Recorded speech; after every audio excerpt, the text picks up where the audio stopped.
సినిమాలో నటుడిగా మాత్రమే కాదు సినిమా ఇండస్ట్రీలో తన బాధ్యతను కూడా నిర్వర్తించారు కోటా శ్రీనివాసరావు. ఆయన బతికున్నన్ని రోజులు తెలుగు నటులకు న్యాయం చేయాలని ఎంతో పోరాటం చేశారు. తెలుగు ఇండస్ట్రీలో తెలుగు వాళ్ళని సపోర్ట్ చేయకుండా ఎక్కడో బయట వాళ్ళని తీసుకొచ్చి మరీ అవకాశాలు ఇస్తున్నారు అంటూ ఎన్నోసార్లు కోటా తన గళం విప్పారు. గొంతు చించుకొని అరిచినా కూడా కోటా శ్రీనివాసరావును ఎవరూ పట్టించుకోలేదు.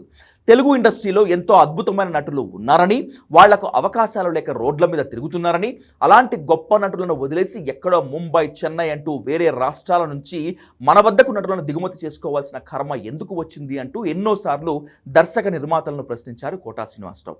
తాను కూడా ఇతర ఇండస్ట్రీలకు వెళ్ళి నటించాను అని, కాకపోతే అక్కడ మనకు విఐపి ట్రీట్మెంట్ ఉండదు, ఏదో అలా వచ్చామా నటించామా వెళ్ళిపోయామా అన్నట్లే ఉంటుంది, కానీ మనల్ని నెత్తిన పెట్టుకొని చూసుకునే వాళ్ళు ఎవరు అక్కడ ఉండరు అని చెప్పారు కోటా.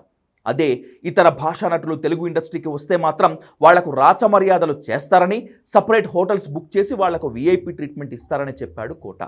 నిజంగా ఓ నానా పటేకర్, నసీరుద్దీన్ షా లాంటి నటులను తీసుకొస్తే తనకు ఎలాంటి అభ్యంతరం లేదు, కానీ అసలు మొహంలో ఎక్స్ప్రెషన్ పలకని వాళ్ళని తీసుకొచ్చి మాకంటే ఎక్కువ రెమ్యునరేషన్ ఇస్తూ వాళ్ళని ఎందుకు అంతగా నెత్తిన పెట్టుకుంటున్నారన్నారు అనే విషయం తనకు అర్థం కావట్లేదు అని ఎన్నోసార్లు ఆవేదన వ్యక్తం చేశారు కోటా శ్రీనివాసరావు.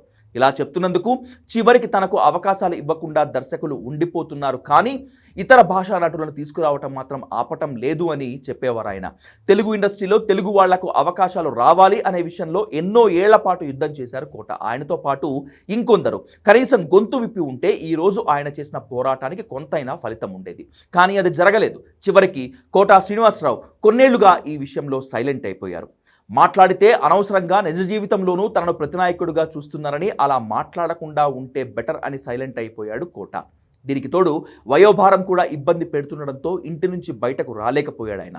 ఎప్పుడైనా ఏదైనా ఫంక్షన్ జరిగితే కూడా తాను రాలేను, వచ్చినా కూడా తనకు మళ్ళీ ఇంకొకరికి సపోర్ట్ ఉండాలి, అక్కడికి వచ్చి వేరే వాళ్ళని ఇబ్బంది పెట్టడం ఎందుకు అని చెప్పేవాళ్ళు కోటా. ఏమైనా మన ఇండస్ట్రీలో మన డామినేషన్ ఉండాలి కదా అనేది కోటా కోరిక. మరి ఇప్పుడున్న జనరేషన్ పట్టించుకుంటుందా లేదా అనేది చూడాలి. ఆయన ఉన్నా లేకపోయినా మన వద్ద మన నటులు జెండా ఎగరేయాలి అని మనస్ఫూర్తిగా కోరుకున్నారు కోటా శ్రీనివాసరావు. జీవితం మొత్తం దానికోసమే యుద్ధం చేశారు.